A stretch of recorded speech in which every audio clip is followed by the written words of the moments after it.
สบายดีมาหอดเที่ยงหน้าเลยพี่น้องเอ้ยเอามือออกไปนี่ไปเบิ่งพันแม่ย่าปะหอดเที่ยงหน้าแล้วเอาไปกินเถอะโอ้โห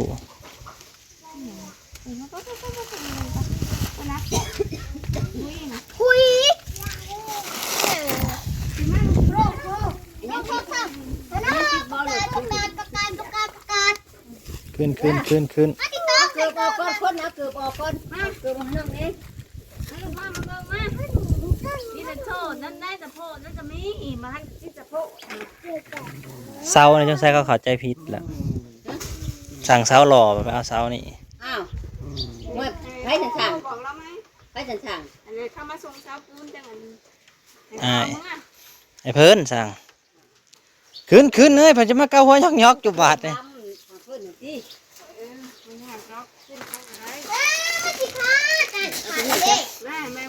ขานแกสร้างมันแล้วมันบ่ได้มีอันอย่างดอก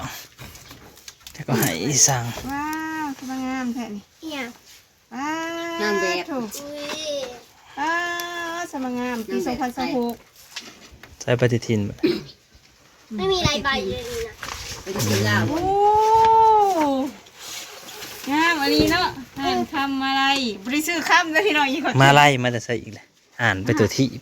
อ่านคำคลองบอกมา คลองไล่คำบอกอะไรคำเขาจะแจก โอ้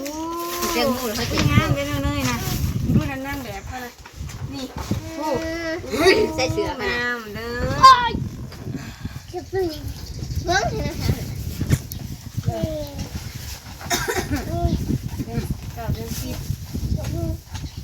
ยกขายังสิสิเฮ้ยเห็นนะไปล้างมือไว้ไปจุ่มมืออยู่กันที่เขา เสื้ออันไหนเด้ เสื้อพันแตงโมแล้วเป็นกระดาษแถมให้อันนี้บ่ครับใช่บ่อาทับครับนี่ยังไงนะ พันแตงโมโอ้ พอสิโตก็ลาเด้อพันแตงโมมือตัวนี้นะบ่ให้บ่งกิน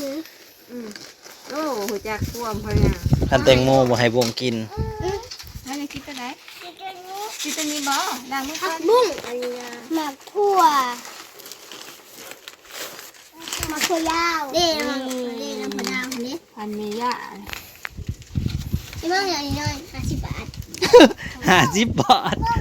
คือหู้50 บาทแต่หูอย่างนี้50,000มันโบแมนนี่เนยทางหน้านี่ยังเลขเนี่ยทางหน้าเลข4ได้เลย450นั่นเข้าวันใด450นี่ซื้อพันแตงโมกับเบิร์ดเยิน700ให้ตัวไปกระป๋องเลยตัวนี่200 260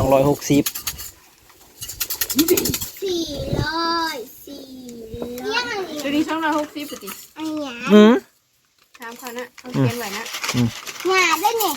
จะเป็นหญ้าทำบงกระปุกกับหญ้า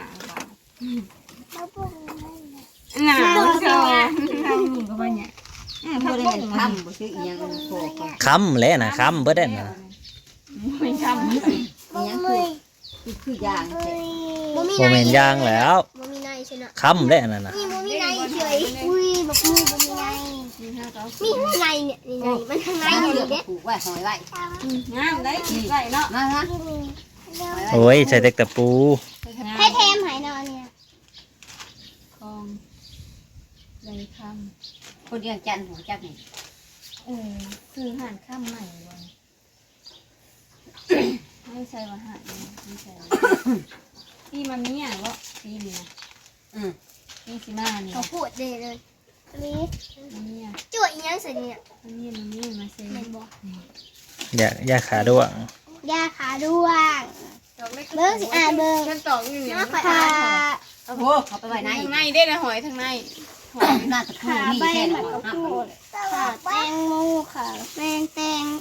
ให้เป็นขาแตงขาหอมแตงโมแกเธอลูกพี่เขาอยากบอกไปล้างมือก่อนแม่ล้างมือก่อน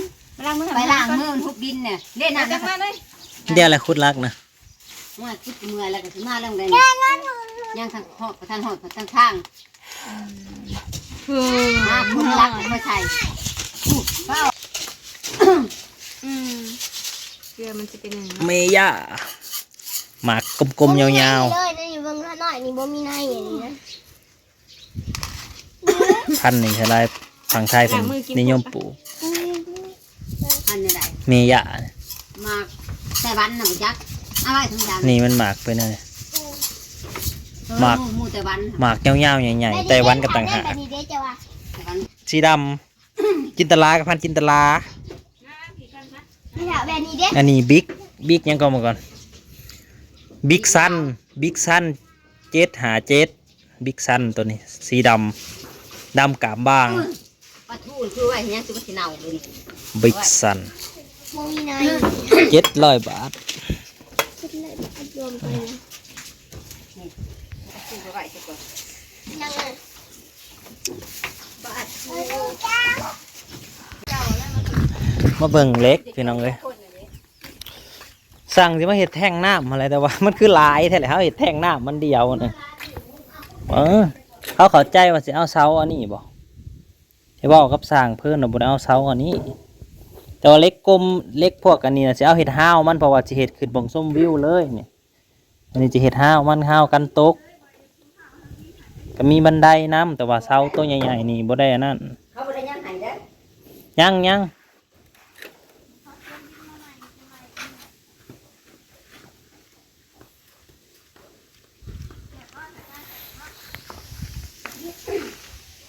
แล้วสังกะสีน้ำอีกได้มาเบิดเลย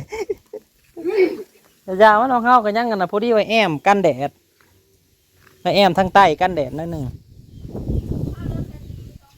แผ่นป้าย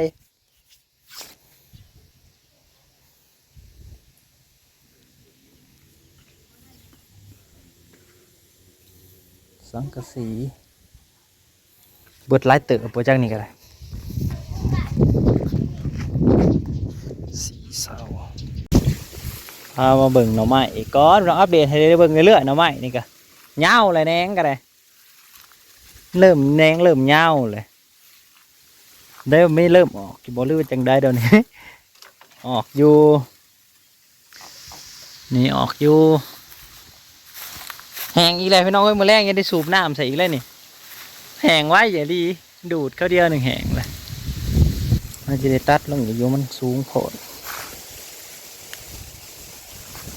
ดูดเข้าเดียวแห้งเลยแตกอยู่กับพลายมันได้มันก็ใส่เวลาแล้วเนาะมันแห้งหมดละหน่อไม้ลำน่ะจิตัดลงอยู่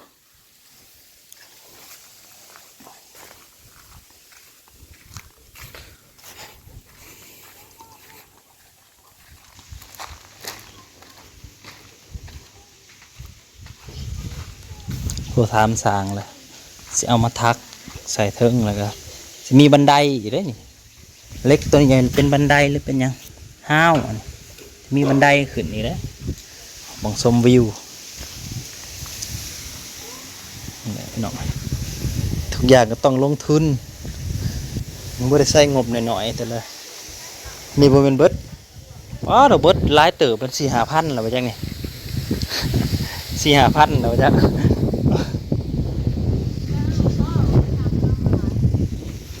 เราสิไม่ทักตัวถึงเด้เราจะทักกันบงหัวเสาอันเด้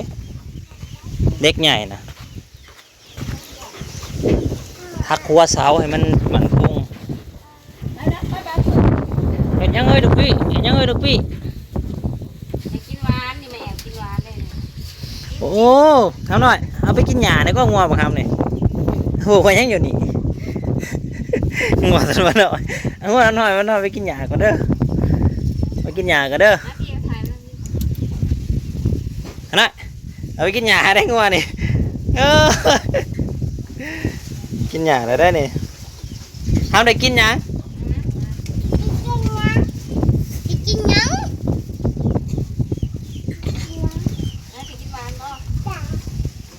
สิกินหวานคือบ่ได้ซื้อหยังหลายหรอกนะแต่ปุ๋ยกับเมล็ดพันธุ์นั่นแหละเพราะว่าเราตอนแรกที่ลงปลูกเมล็ดพันธุ์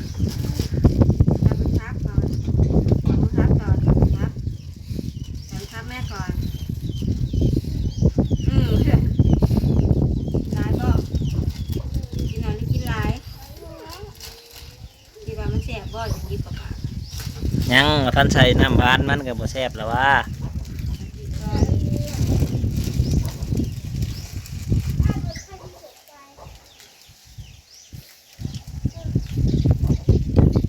กะทิน้ำหวาน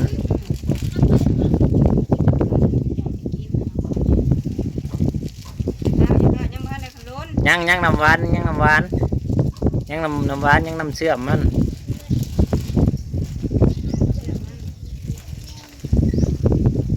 10,000พี่น้องครับประมาณอยู่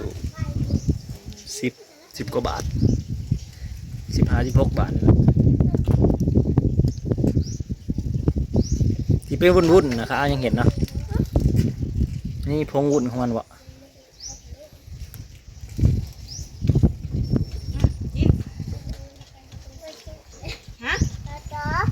มันเกิบ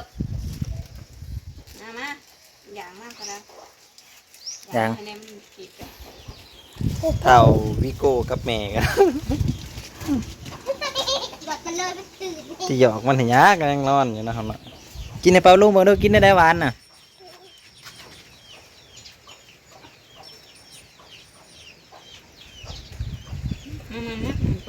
สดมาดูอร่อยมาก จะกินหวานแซ่บป่ะแซ่บป่ะแซ่บ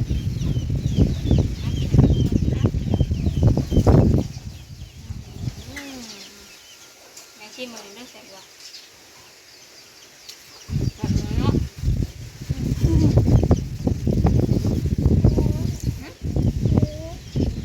มันก็ อู้แซ่บป่ะ